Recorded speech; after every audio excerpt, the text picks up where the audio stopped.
Okay. So Dion, shall we begin? You wanted to begin now? Yes, please. Okay. Yeah. Okay. All right. Thank you. Yeah. I will. So yeah, greetings and welcome to the first international webinar in this series that is a collaboration between UIN Jambi and Michigan State University. My name is Jennifer Wargo, and I am joining today from the Asian Studies Center at Michigan State University. I will be moderating the talk and the discussion today featuring Dr. Siddarth Chandra, Director of the Asian Studies Center here at MSU. We are also pleased to be joined by Dr. Isabella Tirtawaluyo, Assistant Director of the Asian Studies Center. To begin, we want to give a special welcome to all of the directors and distinguished guests from UIN Jambi. Welcome especially to the rector, Professor Dr. Suaidi. Thank you and welcome. We'd also like to welcome some of our other distinguished guests today. I believe we have Vice Rector of 3 of Student Affairs, Dr. Barul Ulum. Is that correct, Dion? Yes. Yeah, good. And Bella, hello, welcome. And I would like to welcome all of our other distinguished guests and professors and visitors. So thank you all so much for joining today. And next, I would like to give a special thank you to Dr. Dian Gananto of UIN Jambi, an MSU alum, for helping connect our two institutions. Dr. Gananto is well respected and well known at MSU and in the surrounding communities, and I am pleased that we are staying connected even with the vast distance between our two institutions. Now I will introduce our first speaker, Professor Dr. Suaidi, Rector of UIN Jambi, to give opening remarks. Professor Dr. Suaidi is an expert in Islamic studies and has dual doctoral degrees. One is from the University of Melbourne in Islamic studies. The other is from the Islamic State University, UIN Jakarta, in Islamic civilization and history.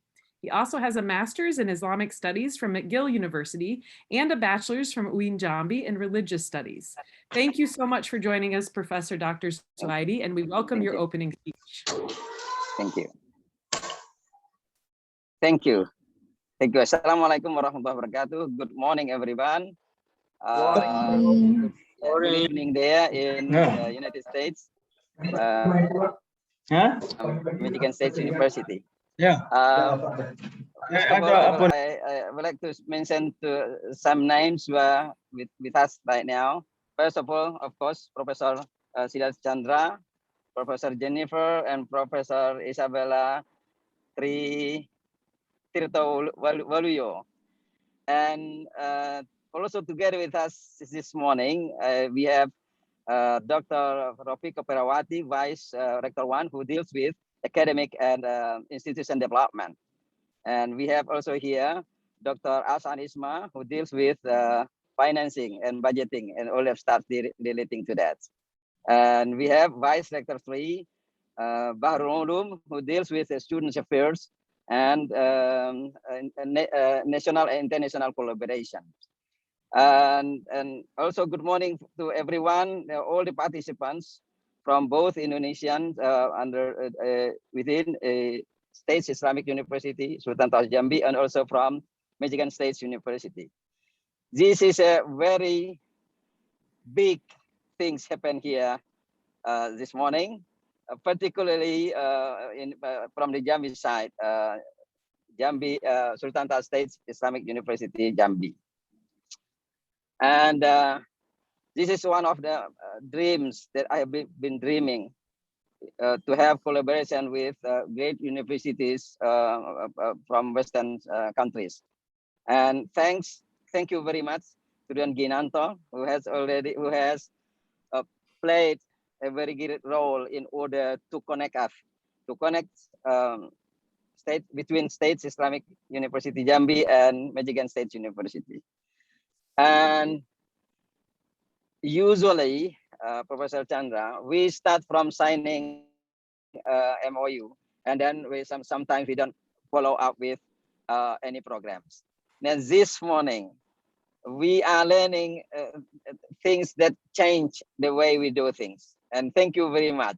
We start our program, and after that we sign MOU. This is a very big, good things, and I think I will start to follow this way of how we do our collaborations.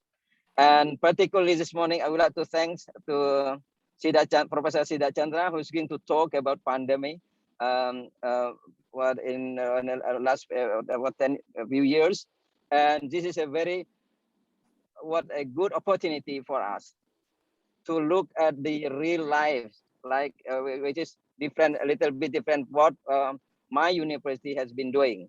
Usually we talk about philosophy, we talk about normative things, and today we are going to talk about the real problem being faced by human beings, not only in Indonesia, in the United States, but also all over the world.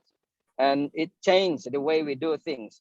And if we try to recollect our memory, the way we face things in the history of human life, and then we can see that how we played the role, our role in order to face this kind of challenge, and to get opportunities, not only facing it as a challenges, but also opportunities.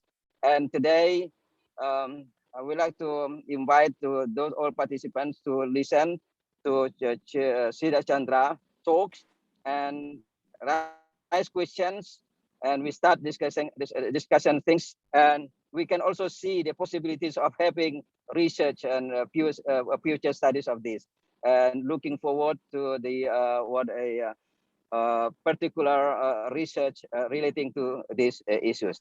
Thank you very much. Why don't we give a big applause to Professor Siddarth Chandra? Thank you very much. Back to you, Jennifer. Thank you. Yeah, thank you so much, Professor Dr. Swaidi. We really appreciate this, this opportunity for us as well. And yes, now I would like to welcome Dr. Siddarth Chandra, Director of the Asian Studies Center at Michigan State University and Professor in James Madison College.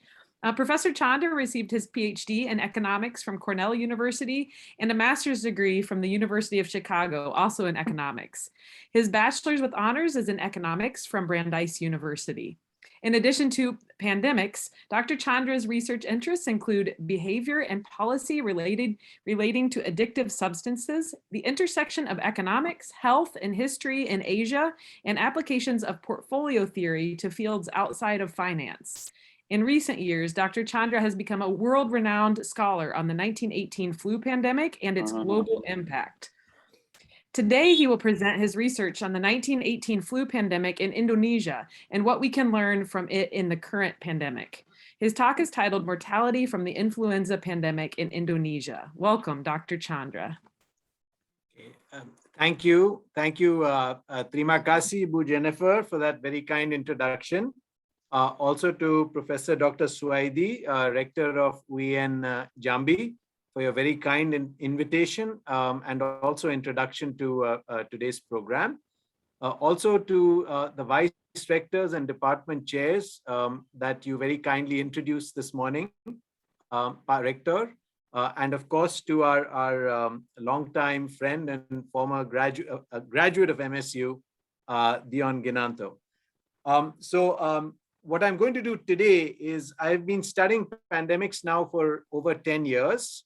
When I started studying the 1918 influenza pandemic, and I think today pretty much everybody in the room must be familiar with it. But when I started studying it 10 or 12 years ago, you know, I used to meet friends and colleagues and I used to mention that I'm working on this pandemic, and they would all say, what are you talking about? What is this pandemic? So things have changed quite dramatically and quite surprisingly in the past 10 years. And what I hope to do today is to summarize some of the research that I've done. Not all. It's very difficult to summarize 12 years worth of research in half an hour to 40 minutes. But I'll try to summarize some of the research I've done, and especially the research that focuses on Indonesia, because I did some work on how the 1918 influenza pandemic unfolded in Indonesia. In those days, as you know, it was a colony of the Netherlands, the Dutch East Indies. Let me start up my PowerPoint presentation. I think I need to share the screen first. Here we are. The topic of my presentation, maybe I'll make it into presentation mode. So the topic of my presentation is Mortality from the Influenza Pandemic in Indonesia. There is a subtitle in the flyer, in the poster as well, which connects it to the COVID-19 pandemic. And I'll be very happy to talk about if you have any questions about COVID-19 and what we can learn about COVID-19 from this 1918 influenza pandemic. I'll be very happy to discuss them during the question and answer session. So what am I going to do today? And Jennifer, if I may, please, if you can give me a 10-minute warning and a 5-minute warning, I'll be sure to time my talk so we have plenty of time for questions and answers. So the aims of this presentation are first to demonstrate the importance of history in understanding pandemics. And I'd like to make a remark in this context. You know, when I was studying the pandemic for 10 years, I was doing it mostly because it's a very interesting phenomenon. And then all of a sudden in 2020, just last year, the COVID-19 pandemic happened. And I was sitting quietly in my corner doing my research, and suddenly everybody became interested in the 1918 pandemic. And one of the things that I noticed when people started asking me questions is how many similarities there are between the COVID-19 pandemic and the 1918 influenza pandemic. And I'm going to try to illustrate some of those today. So I'm going to use a historical case, the 1918 influenza pandemic, to try to understand COVID-19. And there are many opportunities for education. For those of you who work in the disciplines of history, geography, sociology, public health, epidemiology, there are some very interesting opportunities, I think, to educate people about the pandemic. And it's very important to learn about the pandemic. So the influenza pandemic of 1918, here are some basic features of the pandemic. Some very famous scholars called this pandemic the mother of all pandemics. And the reason they called it the mother of all pandemics is it was caused by an H1N1 influenza virus, which had many descendants, Keturunan. And the different descendants over the 20th century caused repeated additional influenza pandemics throughout the 20th century. So it has been known as the mother of all pandemics, as the great pandemic. But what was very interesting to me when I was doing research on it is very few people knew about this pandemic. And so there were some other scholars who actually called this 1918 influenza pandemic the forgotten pandemic. I think this really illustrates one of the big problems that we have when we forget. Sometimes we forget history. So let's talk a little bit about the features of the 1918 pandemic. Depending on which part of the world you were living in at the time, you would have experienced 1, 2, 3, or even 4 different waves of infection and fatalities. Okay, so Indonesia has already, in fact, Indonesia is just coming out of a major wave of infection and fatalities. There is no guarantee that this will be the last wave. There were probably some earlier waves in some islands before this big wave came to Indonesia as well, right? In the United States, we are currently, I think, about to enter our 4th or 5th wave during the pandemic, depending on where you live. The global death toll from the influenza pandemic was 50 million. This is a huge number. And from my research, I found that in Java alone, in the Dutch East Indies, there are over 4 million people who were missing at the end of the pandemic who you would have expected to see.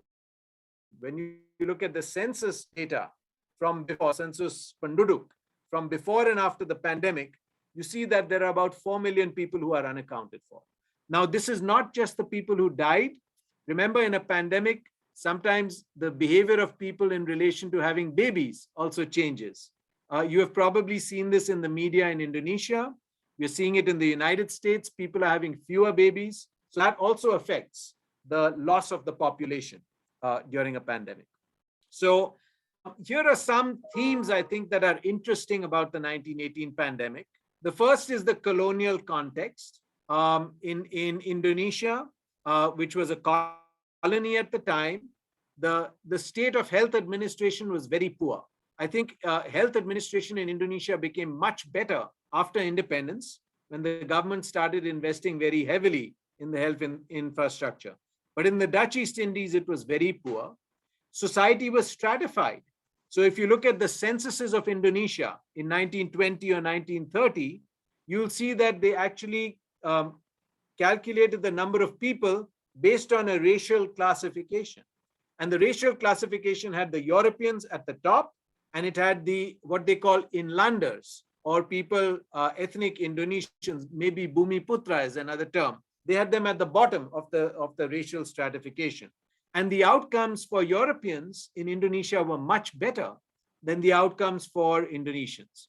And some of this was very closely related to the nutritional status. So, for example, in Java in 1918, there were a lot of poor people who were also very hungry, and they were not well nourished. And we know that they suffered disproportionately from the ill effects of the pandemic. A second very interesting question is, because of the colonial context and because it was 1918, nobody knew what caused influenza. Today, we know that influenza is caused by a virus. In fact, our science is advanced enough that within a few weeks of the disease starting, we were able to look at the virus, we were able to sequence the genome, we were able to start thinking about ways to protect against the virus. In 1918, people did not even know that it was caused by a virus. So many people thought it was caused by a bacterium, which is a very different organism from a virus. People did not understand how it was spread very well, and there was no question of a vaccine. If you don't know what's causing the disease, you can't create a vaccine. The other important theme is connectivity. So as you know, Indonesia is an archipelago, many islands. So the way for the virus to enter Indonesia was through transportation routes, and usually it was through ships and shipping.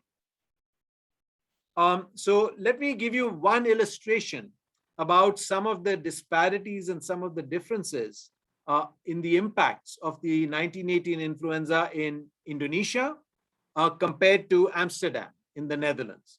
So remember, in Amsterdam, people are much better fed. There is much less hunger. This is the colonial center. It's a wealthy place.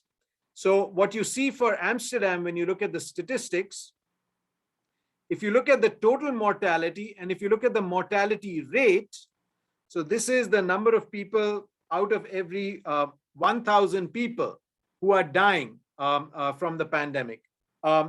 What you see is the rate in Amsterdam during the worst week, the rate was 40.3.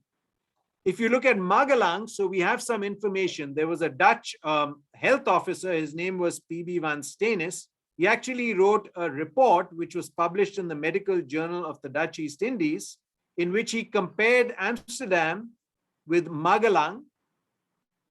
This is Karesidenan, Magelang. And then within Magelang, he looked at a Kecamatan.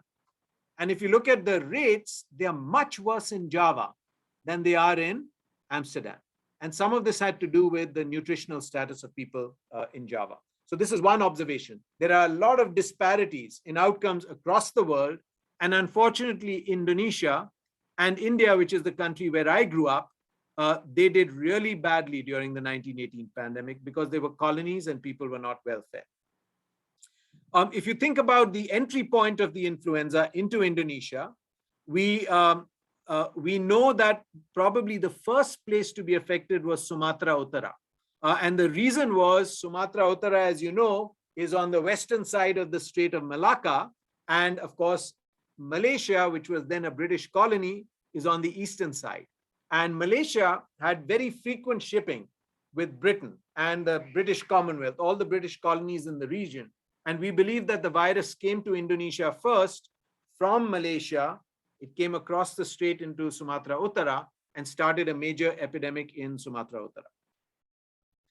In Java, it's very different. But again, for those of you who know the geography of Java, most of the major ports in Java are located on the north coast, right? You have Jakarta, now Batavia.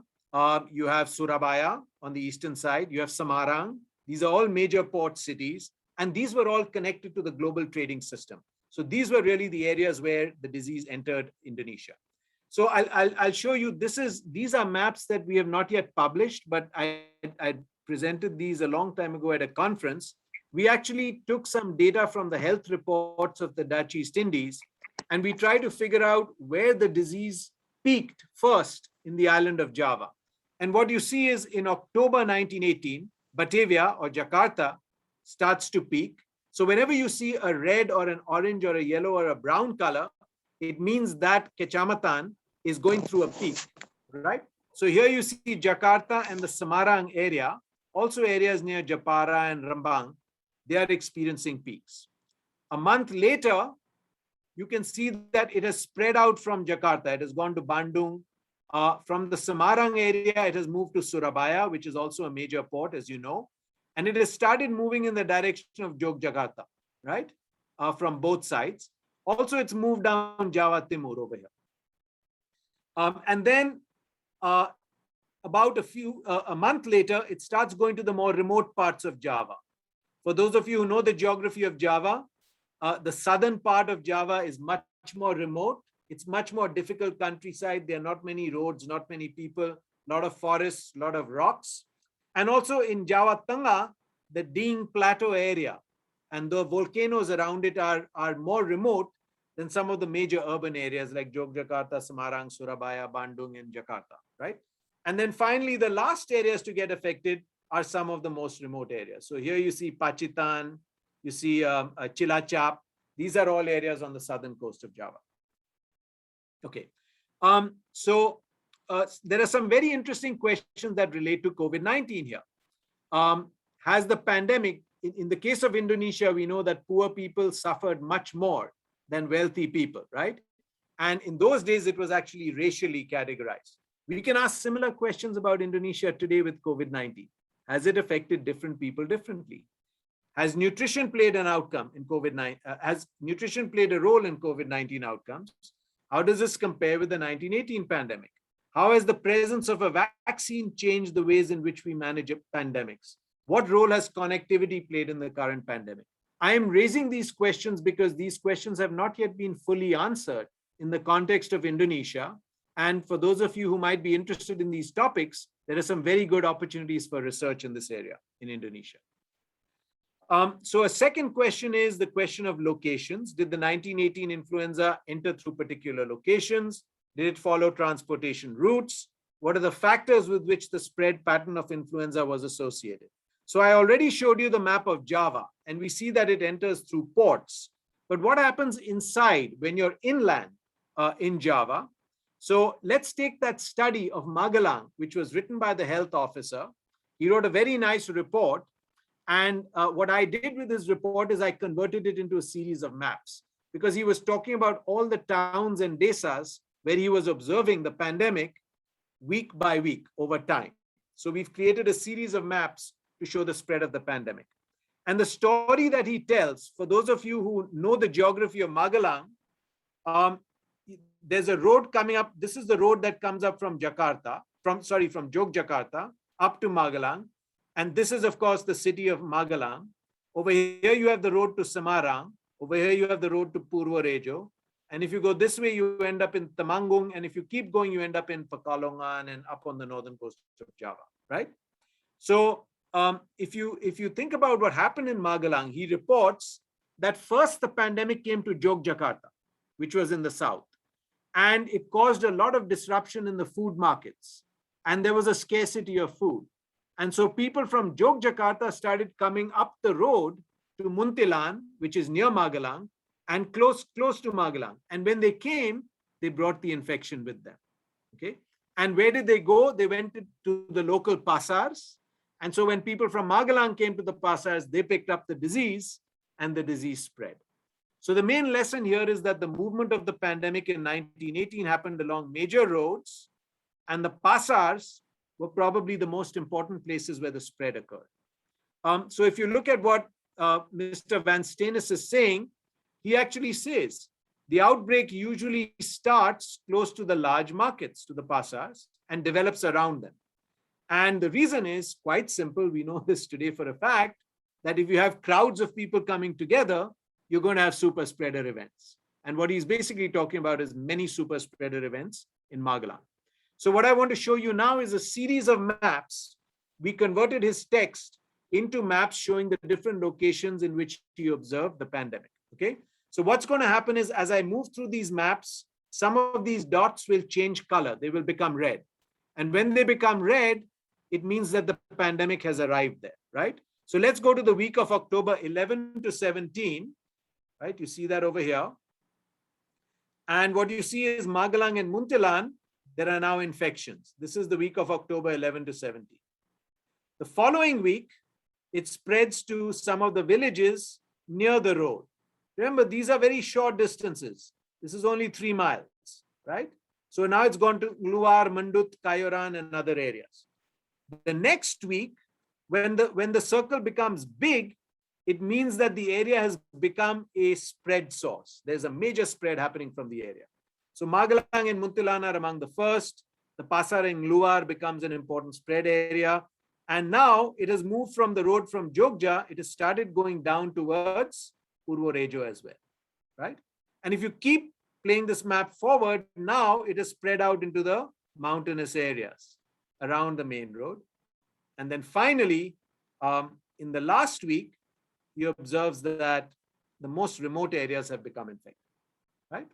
So that's one theme, is the pattern of spread and so on. There's another very interesting question, and that is about the geography of the pandemic.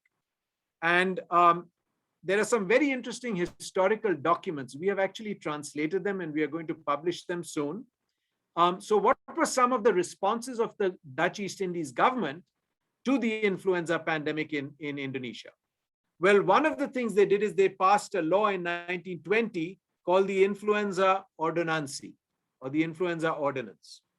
And they focused on quarantine. They focused especially on shipping, trying to keep the infections outside the islands by stopping ships that had infected people from dropping the people off on shore. But the other interesting thing in the Influenza Ordinance is they also talk about schools, because they had observed that schools were major sources of infection. The other very interesting document, it's in Javanese. We have had it translated into English and we'll be publishing it soon. It's a document called Lalara Influenza. And what the Dutch East Indies authorities did is they said, look, it's not enough to just create these laws about ships. We also need to educate the public. And the way they decided to do it is they worked with some dalangs in Java, and they wrote a play called Lalara Influenza. And this play involves the Punokawan. Some of you are probably familiar with the Punokawan from the Wayang tradition.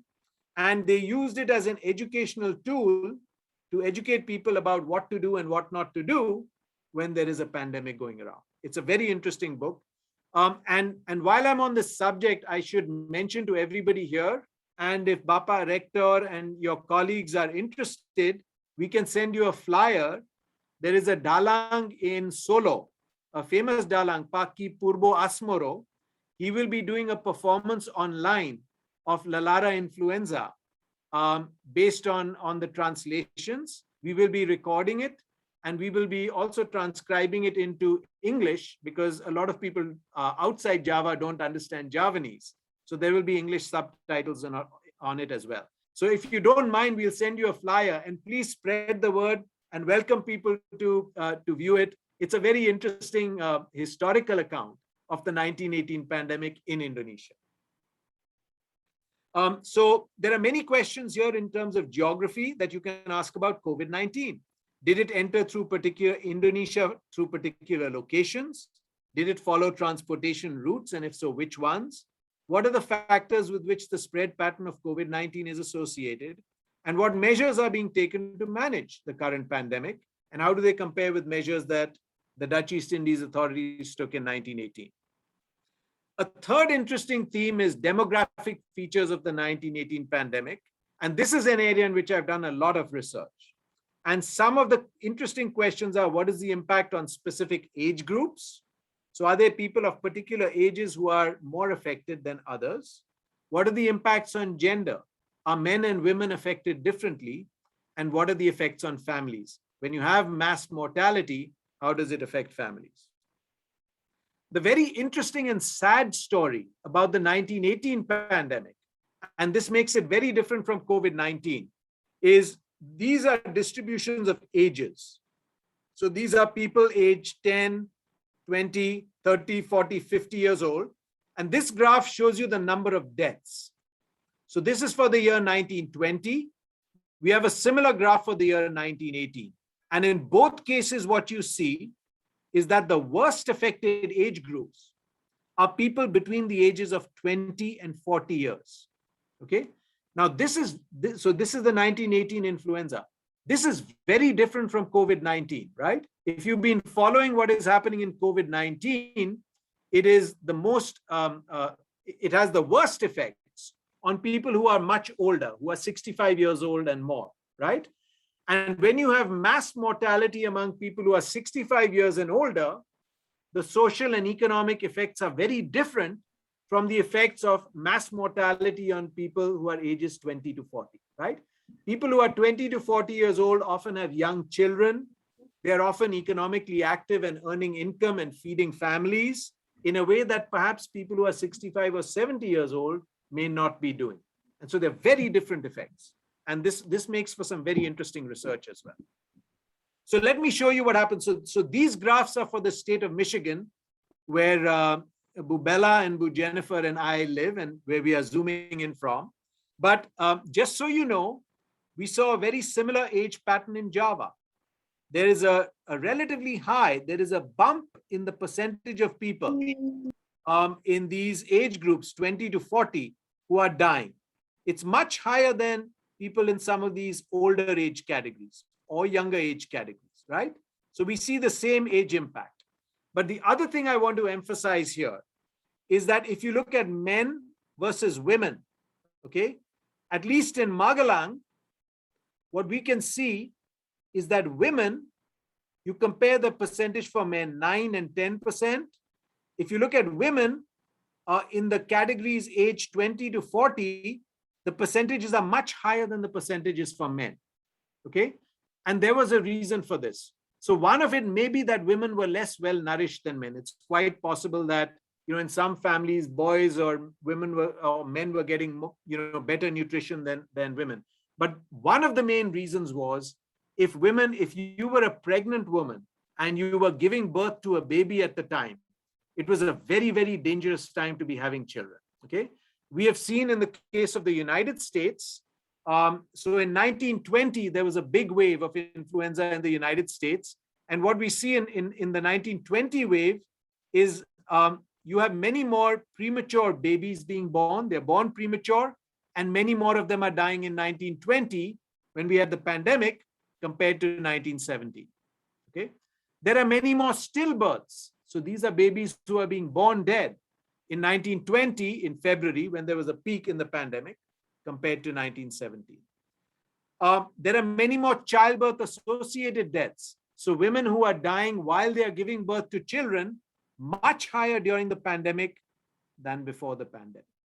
Okay, so this was really a very, very dangerous time for young women who were pregnant or who were in the process of having babies. And this is something, fortunately, that we haven't seen that much of during the COVID-19 pandemic, because it predominantly affects people who are much older. The effects on younger people are not that severe.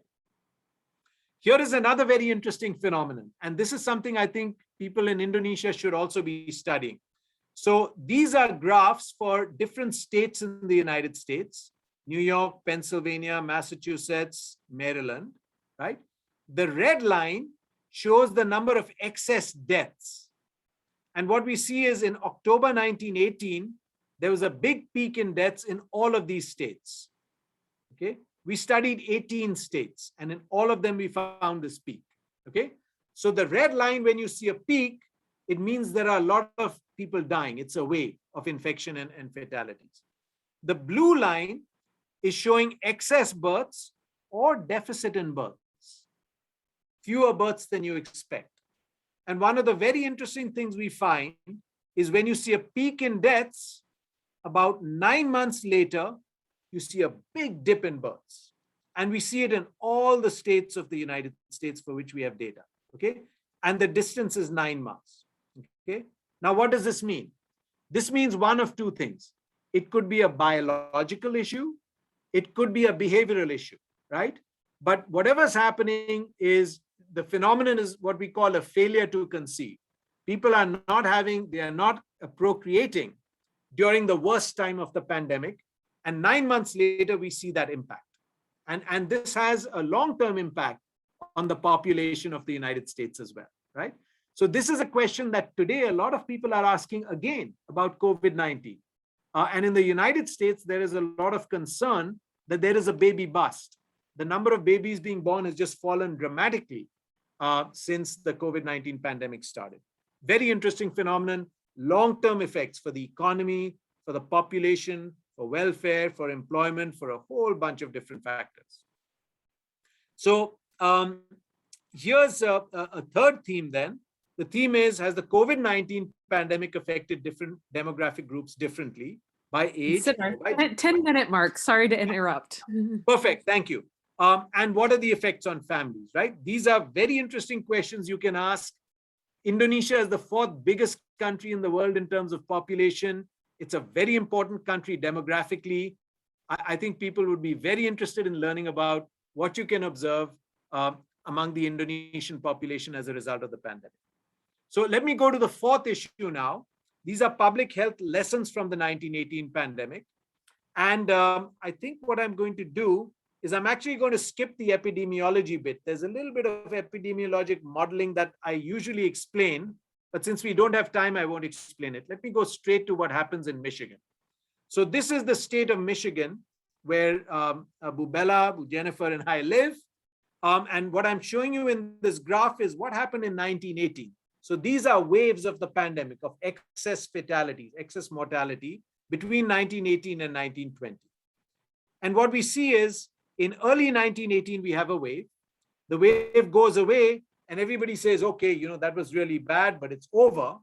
What they don't realize is what is coming in October 1918. And this is a massive wave.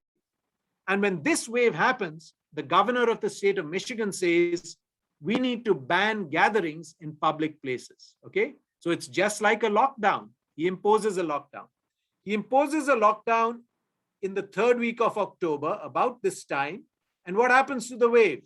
It comes crashing down, right? Unfortunately, because this affects businesses, they lobby with the government and they make him raise the ban on the 6th of November. And immediately after that, what happens? You get a double wave, right? So this is a very simple lesson that we could have learned from 1918. We didn't need to learn it the hard way with COVID-19. All you had to do is look at the data, and what you're seeing happen today, it's the same thing that happened over 100 years ago, okay? The other interesting phenomenon, and it's a little bit scary, is after this double wave went away in late 1918 and early 1919, people thought the pandemic was over. But unfortunately, it was not, okay? In 1920, okay, and that is 2 years after that first wave, Michigan had its worst wave. This is the highest wave of the 4, right? And it was only after this wave ended that slowly the H1N1 influenza receded into the background. So we can talk about COVID-19 and what might happen in the future, but keep in mind, this was a 2-year pandemic in the state of Michigan in 1918. Another interesting question is this being caused by a variant, the 1920 wave? Is it a variant of the 1918 virus? We don't know, right? But what you're seeing today is the new waves are being caused by variants of the virus that initially caused the early waves. Okay, so this is simply a graph to show you when the Michigan governor imposed the lockdown and when he lifted it. And these 4 different lines are the patterns of deaths, excess deaths in 4 different counties. You can think of them as kecamatan across the state of Michigan, okay?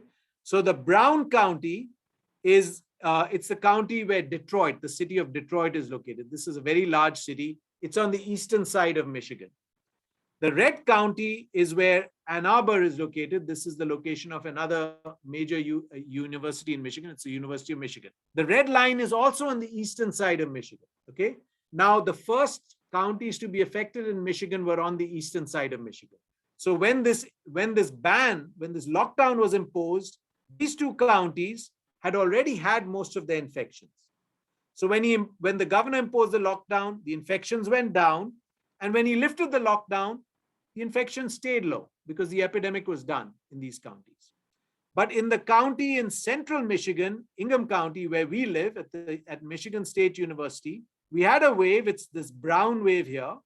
It went up, the lockdown was imposed, the wave came down, but when the lockdown was lifted, because we hadn't had our full wave, we got a second wave, okay?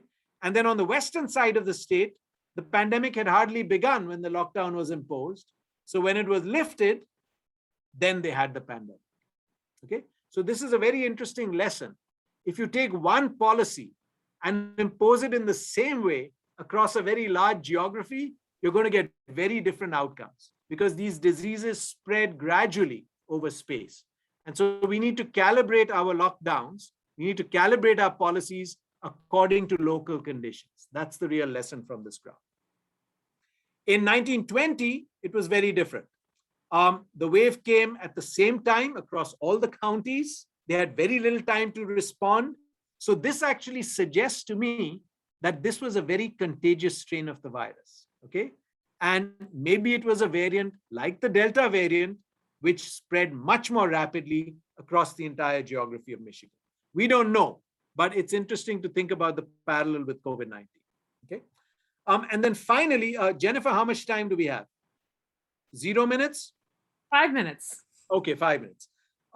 So finally, let me just show you one other lesson because these are, this comes from some papers one paper that we just published in the American Journal of Public Health and one paper that's about to come out.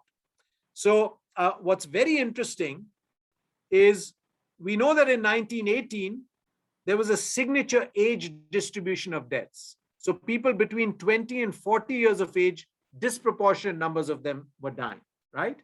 And in the COVID-19 pandemic, disproportionate numbers of older people are dying, 50, 55, 60, 65, 70, right? So when you have a signature age distribution of deaths and a large number of deaths, then if you look at all the deaths in a location and you look at how many people in different age groups have died, you can pick up the signature of the pandemic. You do not need to do diagnostic testing. You can just look at those statistics and it will tell you how bad the pandemic was at any given point in time in a location, right? And so in the papers that we are doing, we've written one on the 1918 pandemic that was published. We have just, we've written one on COVID-19, it's going to be published. But the lesson here is that periods of high pandemic activity, they will be marked by distortions in the overall distribution of deaths across ages. And you can use this as a surveillance strategy if you don't have good diagnostic data. You can actually use this as a substitute. So for example, in 1918, the signature age distribution is people 20 to 40 years of age. And what we see is in the state of Michigan, remember we had 4 waves during that pandemic in early, late 1918, and then in early 1920, right? So in this graph, you see how bad the pandemic was at 4 different points in time. And in the next graph, I'm going to show you a statistic. It's called, I think it's the chi-square, or it's a statistic that shows you how distorted your age distribution is in each of these months. And you'll see that that graph looks very similar, right? You can use, for those of you who know basic statistics, this is a chi-square statistic which compares the distribution of deaths across ages in each month during the pandemic with the regular distribution of deaths in a normal year, right? And what you see is when there is a wave of infection, the distribution is more distorted. Okay, here's a wave, here's the distortion, right? When these graphs are high, it means the age distribution is distorted. It's a very, very, very close correlation with pandemic activity, right? So now I want to show you what we found with COVID. This is in the United States. This is the green line is the number of deaths that were being recorded every week of the pandemic in 2020, right? And the red line is the measure, the statistic that shows us about, it's the chi-square statistic that tells us how distorted the age distribution is. And what you can see is this red line moves very closely in tandem with the green line, right? So you don't need to know that somebody has the COVID virus. If you just look at how many people of different age groups are dying in a given week, it can tell you whether or not you are going through a severe wave or a less severe wave. And the correlation, by the way, between those two graphs, for those of you who are interested, is very, very high. You don't see this kind of correlation very often. It's 0.9. Okay? So just some lessons. Influenza pandemics can be devastating. We need public awareness. They can have impacts that extend beyond mortality. There are effects on fertility and babies. This has implications for whether or not you should vaccinate women. We can discuss those issues. Understanding patterns of spread is very important. I've shown you Indonesia. Indonesia is an archipelago. There are some very interesting comparisons you can make with other countries in the region, India and Sri Lanka, which were British colonies, which I've also studied. Pandemics can evolve as they progress, and you need different strategies for different stages at different times in different locations. And then finally, pandemics often leave an age signature on populations in terms of deaths, births, and marriages. And you can see these effects many, many years after a pandemic has gone. You'll see sections of the population are missing, or lower in number, or higher in number, depending on who was affected how much by the pandemic. So I'll stop here. This is a list of some of the publications that we've produced on the pandemic. There are a few more, I couldn't fit them in, but I hope this has been an interesting presentation, and I very much look forward to your questions. Thank you. Thank you. Thank you so much, Dr. Chandra. Yeah, so I want to open it up for questions. I'm not sure. I saw Dion mentioned that Dr. Ginanto mentioned you may put your questions in the chat box, or you may raise your hand and I can call on you. So I see we have one question. Yes, please go ahead. Ahmed, please forgive me if I pronounce your name incorrectly, but Ahmed Siokran. Yes, Prof? right. Yes, Thank please you. go ahead. Okay, thank you for the opportunity. I really interested what you have done with the research. For your information, my background study is geography, and also I interest to at demography issue or demography tema. So this is make me interest so much. I want to ask something about. I see the map when the first influenza pandemic at 1918 is start from Jepara. As we know, Jepara is not biggest city in Java. Yeah. But why it become the first? That's my first question. I think. Can I continue to second question, or you just? Of course. Yeah. Okay. Go ahead. I'll continue to second question, right? Thank you. Yeah. About the data, you mentioned about Magelang, Krasa, and so on. I'm very familiar about that place because my thesis has done in that place. So okay, I really familiar with that place. My question is, you say the pandemic start in Magelang from Yogyakarta. In the beginning, you say Yogyakarta is remote area at 1918. Then as we know, Yogyakarta is far from the harbor, the main harbor at that time. So why that's the Yogyakarta are become the sender, our sender, or the pandemic come to Magelang from Yogyakarta? Is Yogyakarta get from another place, another bigger place, then it's transferred to Magelang or else? I think that's all of my question. Thank you very much. Thank you very much, Ahmed. So let me start by answering your Jogja question. Okay. So Jogja, of course, has always been a major city in Java for a very long time. And Jogja was connected to Batavia, to Jakarta, by the railway line, Kereta Api. Okay. So my suspicion is what happened is it probably came to Jogja by train, either from Semarang or from Jakarta, Mm, Bandung. Yeah. okay. It first came to Jogja, and then, because there's no major train station in Magelang in those days, right? And then to Magelang, it went through the road when people started going up to the Okay. pasars. So that's my suspicion about you. You can think about it as a hub and spoke system, right?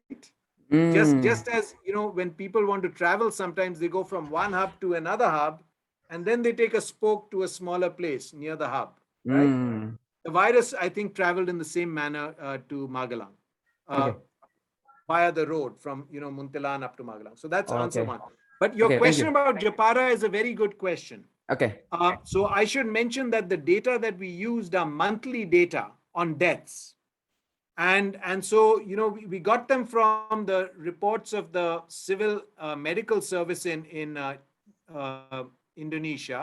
And so what the data look like are something like this. You have deaths on the y-axis, and you have the month on the x-axis. Okay. And they're just telling you how many deaths are happening at different points in time, right? Okay. And so what we need to do is we need to kind of make a smooth curve, Okay. right? To figure out the pattern of deaths. And what these maps are showing you is we pick the highest, the 4 highest months on these graphs. And when a location reaches a high month, one of its highest months, then we color it. Oh, okay. So I get it. now what is happening in this area is what we are seeing is the different kecamatan in this area are all reaching their peak at about the same time. Maybe give or take 1 week. So these are monthly data, but we actually interpolated the data to create weekly data. So it's not very exact, right? Okay. So you should not take these maps as being precise. They're Okay. giving you a general pattern, right? And so my response to your question would be, yes, Japara gets colored maybe a little earlier than Semarang, Yep. but all of them are getting colored at roughly the same time because of the method we've used. Okay. So you should think about this as being a hot spot. This general area is another hot spot. And my interpretation of this would be, it probably came in through Semarang because it is a major port. Somebody there probably had some family in Japara. Maybe they went to Japara, and that's where it took off first. But the whole area was affected at roughly the same time because that boat must have brought not one, but maybe many people with the infection, probably from Europe, right? Okay. Because the connection between Java and the Netherlands is a very strong connection. There are a lot of ships coming in. Oh, yes. Okay. I understand it.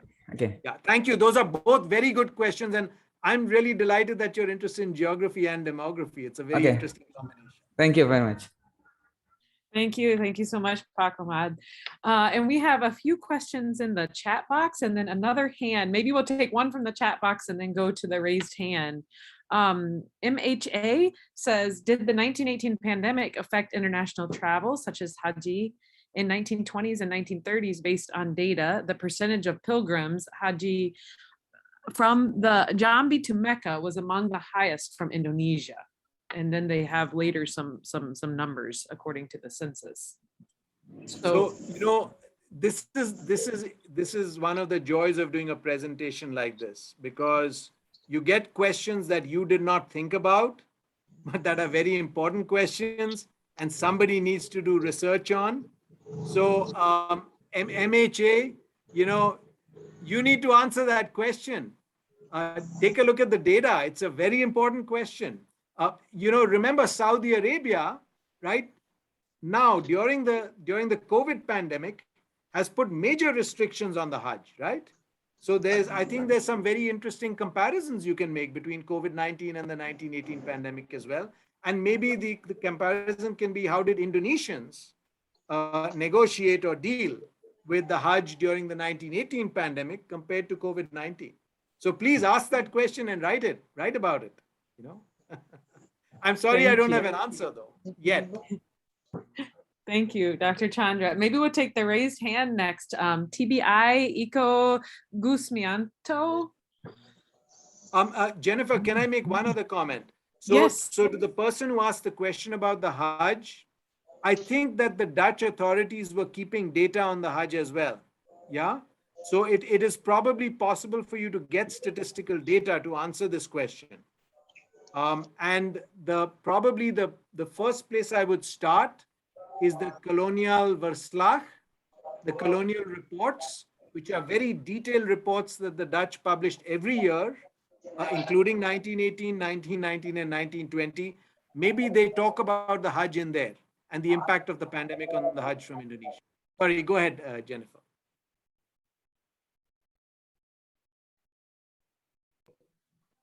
Thank you. Thank you. Very interesting. Yes. So let's see. TBI, do you have a question?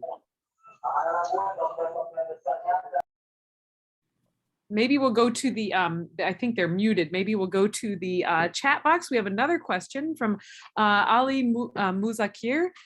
Sir Siddarth, I am going to ask, are there the same government's policies, for example, using masks, social distance, and vaccine to control both pandemics, the Spanish influenza and COVID-19 in Indonesian history?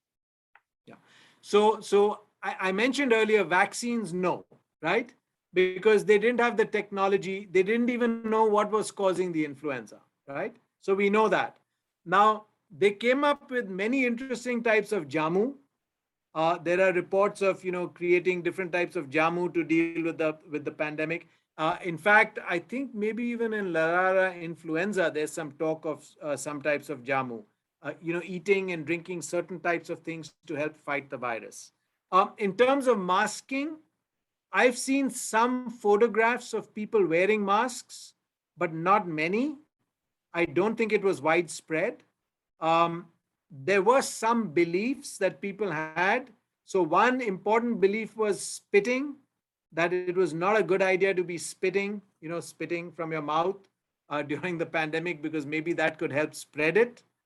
But there were also some other very interesting beliefs that I think today people would reject. So for example, that, if I'm here and you are 2 miles away, but if the air is cold, the virus can go all the way, or whatever's causing the disease, they didn't know it was a virus, can travel a long distance. Today, I think our belief is that the flu virus does not travel such a long distance in high enough concentrations to infect somebody. It gets diluted long before it travels a distance of a mile. So there are some very interesting phenomena that are clearly wrong, conclusions that people are making, and others that are clearly right based on their experience. Great, thank you, Dr. Chandra. Do we have another question?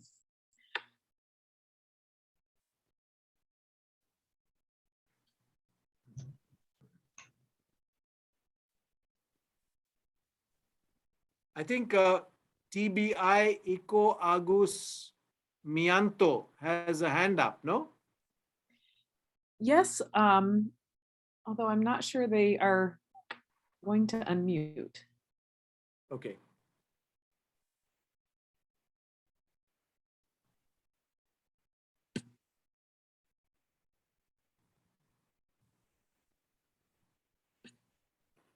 So to MHA, there is also a 1920 census, as you may know, of Oakes telling. Unfortunately, it's not as detailed as the 1930 census. The 1930 census is really a beautiful document, very detailed, very rich. But you may find something in the 1920 census also, I don't know. And then the other place that you could look is there were some organizations that had started, for example, Sarekat Islam had already been formed by the time the pandemic came around. It may be interesting to see whether some of these organizations were writing about the Hajj and the impact of the pandemic on the Hajj, especially the ones that had Islamic affiliations. And then there are many newspapers, there's the various Dutch language newspapers, also some Indonesian language newspapers that might have some information. Very interesting. Well, if anyone has one more question, I think we do have time probably for one more question or comment. May I? Yes, please go ahead. Go Okay. ahead. Go ahead, Okay. Papa. Thank you very much. I want to give a comment, not a question. It's about how to the interesting that you combine connect about death and birth. That was a good time. I think it's not in my mind, so it give me some idea to get to do some research about it in COVID also. And you give from this presentation, I have interest too about how to see the condition, the pandemic event in Sumatra, I think. So the comment say I want to say thank you about what for telling us. And maybe if you is not if okay, you can. I want to ask the presentation to give to us. I think so we can learn from it to make some, or you can what say your it's about what your publication about what you write on the presentation, so I can read it so into to become my to become for my to read for my publication, I think. So thank you for that comment. What I can do is I can share some links. So some of my papers have been published in journals and are open. They're open access. Okay. They are, That's so good. you can That's better. download them right now. That better. Other ones, if you're interested, perhaps Dion, if you can shoot me an email about who is interested, or if you can contact me. Let me put my email address in the chat box. So that's my email address. Thank you. You can just send me an email and I'm happy to share any of the research. But let me also put a couple of links in to papers that are available for free download. Let's see. So there's one in the journal Population Studies, which is a journal of demography. That one is open access. Okay. So here it is. I'll put it in the chat box. This one you can download right now for free. Okay. Thank you. This one looks at mortality from the 1918 pandemic. Oh, okay. Yeah, I see it. This one is also available for free. This is the one on tracking, looking at the age structure of deaths, the distribution of deaths across ages. And this one also you can download the PDF, I believe, for free. Let me put this one in as well. So, these are two. I'll put in maybe one or two more. Let's see. So, since you're interested in demography, if there are others, I wrote another paper on the pandemic in India because, even though Java was very badly affected, the effect on India was even worse. About 18 million people died in India from the 1918 influenza. Huge. So that may be, that may be another one that's of interest. Jennifer. Yes. I have a question for Professor Siddarth. Yes, I'm Rashid, senior lecturer in Jambi. Professor Siddarth, I have a question. In your research, do you see any relationship between the rates of mortality in connected with the way the people believe in Indonesia, or the more rationalistic people in Michigan? Is there any audits? Can we see any relationship between that? Some affected the rate of mortality. Thank you. Pa Amar Rasid Jambi, you've asked a really good question. I don't know too much about the differences in rates in Indonesia. but I can certainly say something about what is happening in America. So in the US, unfortunately, our society today is very polarized politically. And the government right now is promoting the vaccine. So a lot of politicians in the opposition are saying the opposite. They're saying, don't get the vaccine, you don't need it, it's not going to help you and all of that, right? Right. And this is a very sad story because, in America, we are very lucky that the vaccine is easily available and freely available. If I want it tomorrow, I can go and get it. I know that a lot of people in Asia don't have that luxury, right? So what we are seeing in America is today, the people who don't have the vaccine, they don't have it not because they can't get it, it's because they don't want to get it. And currently, America is going through another wave of infections. And this time, the vast majority, over 90% of the people who end up in the hospital are unvaccinated people. So it is very clearly evident that the vaccine is protecting people from, you can still get sick, maybe a little bit, like sedikit masuk angin, tapi nothing serious, right? Yeah. But the majority of the people who are in the hospital are unvaccinated, and the majority of people who are dying in this wave are unvaccinated. Yeah. And unfortunately, the cause is their beliefs. They, for some reason, they believe that it's not going to help them, or they should not have a vaccine, or something like that. Yeah, still in Jambi now, many people still reject it to have vaccine because they believe that it's up to God, whether we'll to die or not. Yeah. Okay, Well, thank you. But we can make arguments, we can make different arguments, right? So we can also say that whether or not we have a vaccine is up to God, right? And we have a vaccine. Yeah. So maybe God gave us the vaccine too to protect ourselves, right? Yeah. So there are different ways of looking at the same phenomenon. Okay, thank you, Professor Siddarth. Thank you so much, Pak Amar, for your question, for your comments. Well, I think Dr. Gananto, what do you think? We're at the hour. Dr. Chandra, what do you think? Do you have any closing thoughts or closing comments? Let me say one thing. I would like to urge everybody, Indonesia is a big and very important country. Like many other countries, because, the government is not a very wealthy government, like in some of the wealthy countries. It has difficulty in recording and keeping track of what has been happening during the pandemic. So I think it's very important for researchers in the community to try to find out what is happening so that we can learn lessons.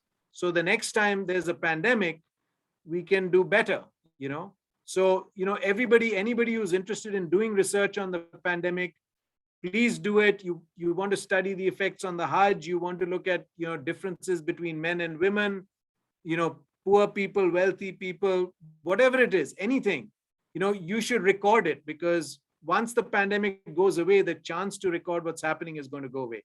And our chance to learn from this is going to go away. I can guarantee, unfortunately, that there will be more pandemics like this. I don't know whether they will happen in 20 years or 100 years or 150 years. But these pandemics keep happening, and every opportunity to learn, we should take advantage of. So those of you interested, please record it, keep track of it. Indonesia is important. I think the world can learn a lot from Indonesia's experience. Thank you.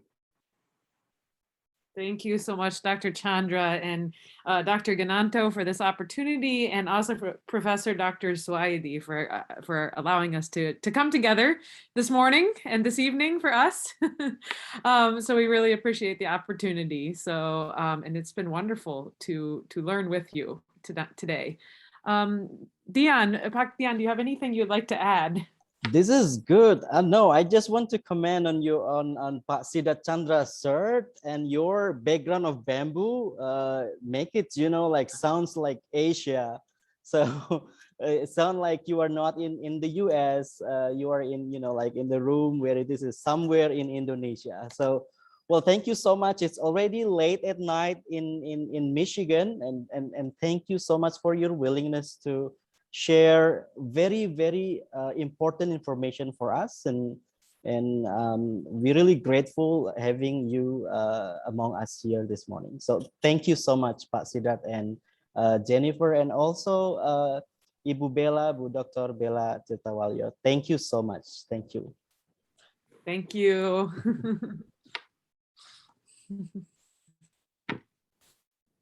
Have a wonderful day. All right. Thank you very Thank you much. so much. Thank you. Bye-bye, Pak Siddarth Chandra. Bye-bye. Have a wonderful day and a nice weekend. Thank you Thank you, so Selamat much. Profesor pagi Siddarth. semuanya. Ya. Terima kasih. Thank Terima you. kasih. Thank Terima you, Mbak kasih. Bella. Makasih Thank banyak. you, Pak Dion, Pak Bye-bye. Amar, Pak Ahmad. Ya, Thank you, Jennifer, Jen. Thank you, Pak Siddarth. Dion. Thank you, thank you, thank Bella. you, Good everyone. night, Jen. Hey. Good night there. Good night. Kasih ya, paten ya.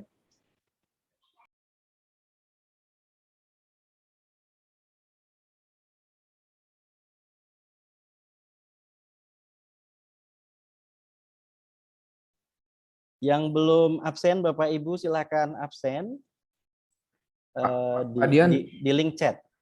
Pak Dion, Ya, Pak Surah. tadi rekamannya di-upload di YouTube atau di mana? Soalnya Rencana mau ternyata diupload di UIN ini, di ini UIN, di soalnya YouTube tadi UIN. presentasinya kan nggak mau dikasih tuh. Iya.